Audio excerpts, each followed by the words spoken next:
É incrível como o cérebro humano é complexo. Sempre tive curiosidade de saber como funciona, embora eu espere, talvez nem sempre. Você pode se surpreender com o quão incomum minha vida é, mas vou lhe dizer por que e como. Espero não perder nada. Meu nome é Glória e tenho 15 anos. Superficialmente parecerá que sou a pessoa mais comum, mas na verdade há muito mais em mim do que você consegue ver até falar comigo.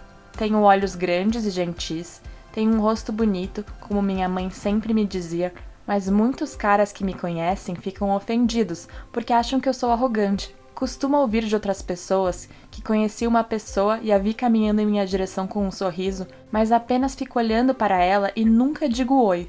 Dói muito para as pessoas, mas não consigo evitar. Não digo olá não porque não queira, mas porque não me lembro da pessoa. Sim, eu tenho uma memória péssima. E você sabe, não é apenas ruim, é terrível, porque eu esqueço tudo em um dia. Como isso aconteceu? Você quer saber? Então continue ouvindo. Nasci em uma família de médicos. Minha mãe é pediatra e meu pai é anestesiologista.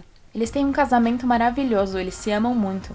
Os dois trabalham no mesmo hospital e, apesar de ocupados, conseguem se dedicar a mim e um ao outro. Quando eles se casaram, eles deram uma grande festa no hospital.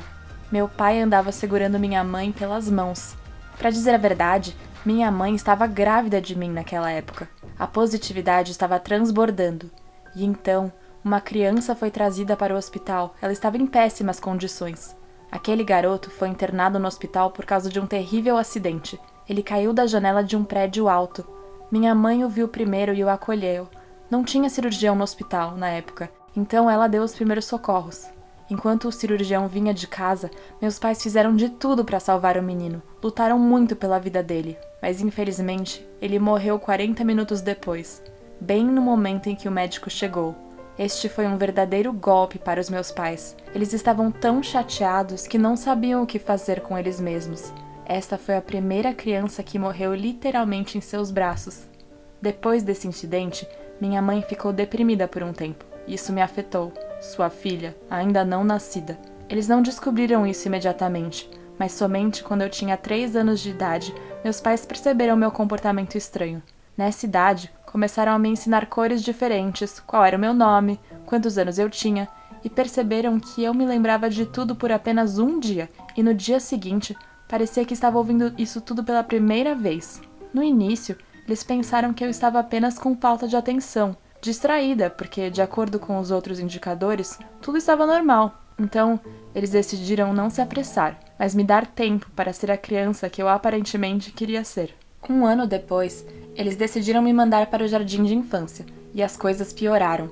Não foi só difícil para me acostumar com o meu novo ambiente, mas tudo também me assustou. No jardim de infância, meu estresse piorou, e no final, um dia, quando meu pai veio me buscar, eu não o reconheci. Não fui até ele, chorei e corri para a professora chamando-a de minha mãe. Imagine a reação do meu pai quando ele finalmente me levou para casa com a minha mãe, esperando que tudo melhorasse. Tudo ficou muito pior. Em casa, eu gritava como se estivesse me machucando, até que no final me deram um sedativo para que eu pudesse dormir um pouco. Quando acordei, reconheci meus pais, mas da próxima vez no jardim de infância, tudo parecia estranho para mim. Minha mãe continuava pensando que era apenas uma questão de idade, e é por isso que eu era tão instável. No final, mais alguns anos se passaram dessa maneira. Quanto mais velha eu ficava, mais me lembrava dos meus pais e nada mais. Às vezes nem conseguia dizer meu nome. Meus pais me arrastaram para hospitais médicos, terapeutas, mas todos diziam que eu estava absolutamente saudável. Mas o que estava acontecendo comigo não era normal de forma alguma. E como não havia explicação para isso, mamãe e papai simplesmente se adaptaram a mim. E, eventualmente, nos acostumamos a viver assim. Todas as manhãs, ao acordar, tinha uma pasta brilhante com fotos da minha família ao lado da minha cama. Meu nome, sobrenome e idade estavam escritos em letras grandes. Todos os dias coloco uma pulseira com meu endereço residencial e o número de telefone dos meus pais para o caso de me perder. Meu estranho diagnóstico tornou-se um pouco previsível. Minha memória curta durava exatamente um dia, e então esquecia tudo, exceto o rosto dos meus pais. Aliás, eu também fui para a escola, mas era extremamente difícil para mim estudar. Você entende por quê? Mais tarde, meus pais finalmente contrataram uma tutora individual para mim. Ela veio até mim e trabalhou comigo para que não houvesse perguntas desnecessárias de colegas e professores. Minha mãe achou que meu estudo seria um pesadelo, mas eu tive uma ótima professora. Ela percebeu que eu tinha uma memória ruim, mas que se eu aprendesse o básico, escrever e ler como um hábito, então não iria esquecer, assim como comer, beber e escovar os dentes. Graças a ela, não sou analfabeta. E amigos? Bem, eu não tenho nada a dizer, só tenho uma que não se cansava de se apresentar todos os dias. No final, meus pais também incluíram a foto dela na pasta, o que tornou tudo mais fácil para mim. Mas quanto mais velha eu ficava, maiores se tornavam meus problemas. Um dia, minha amiga Maia e eu fomos dar um passeio. Era dia de Ação de Graças. Se você não sabe, é um grande feriado. Então naquela caminhada, um cara veio até mim. Olhei para Maia com os olhos surpresos, mas ela balançou a cabeça mostrando que não o conhecíamos. Então eu disse meu nome com confiança e ele ficou muito feliz. Seu nome era Cal. Ele meio que se grudou a nós e acabou nos levando para casa, comprando comida, e então eu finalmente dei a ele meu número de telefone. Sim, eu gostava muito dele, mas não tinha ideia de como namorá-lo. Voltei para casa feliz e animada, mas comecei a chorar. Minha mãe, assustada, perguntou o que aconteceu. Eu contei tudo a ela, mas ela me pediu para que não ficasse triste. No final, eu a tenho, e amanhã ela iria me lembrar de tudo. Mamãe manteve sua palavra. Todos os dias ela me falava sobre Cal. Nos mandávamos mensagens por um tempão, e então ele queria me encontrar. Eu estava extremamente nervosa, porque não me lembrava do rosto dele, e também não tinha foto dele. É bom que ele veio até mim primeiro. Cal era quem fazia perguntas, e eu estava com tanto medo de perguntar a ele sobre qualquer coisa, porque e se eu tivesse perguntado a ele antes? Durante todo o encontro, eu fiquei em silêncio. Ele não podia acreditar que era eu. No final da noite, Cal perguntou se eu realmente não gostava muito dele, mas de repente comecei a chorar e contei-lhe toda a verdade. De repente, ele se levantou e foi a algum lugar. Eu estava tão perdida que não conseguia entender nada. Simplesmente me levantei e fui embora.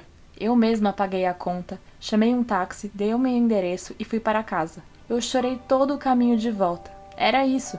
Nenhum cara podia ficar comigo. Quando cheguei em casa, ele estava sentado na porta da minha casa com uma caixa enorme. Eu não entendi o que estava acontecendo.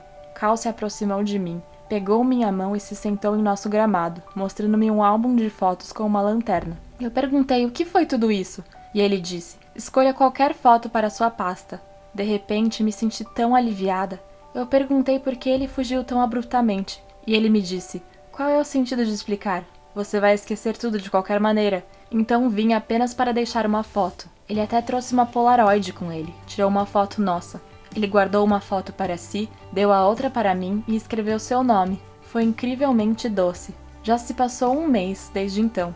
Eu e Cal estamos namorando. Você sabe a frase "eu me apaixono todos os dias"? Essa é a minha realidade. Não tenho ideia se essa doença vai passar e por quanto tempo Cal estará comigo, mas por enquanto está tudo bem.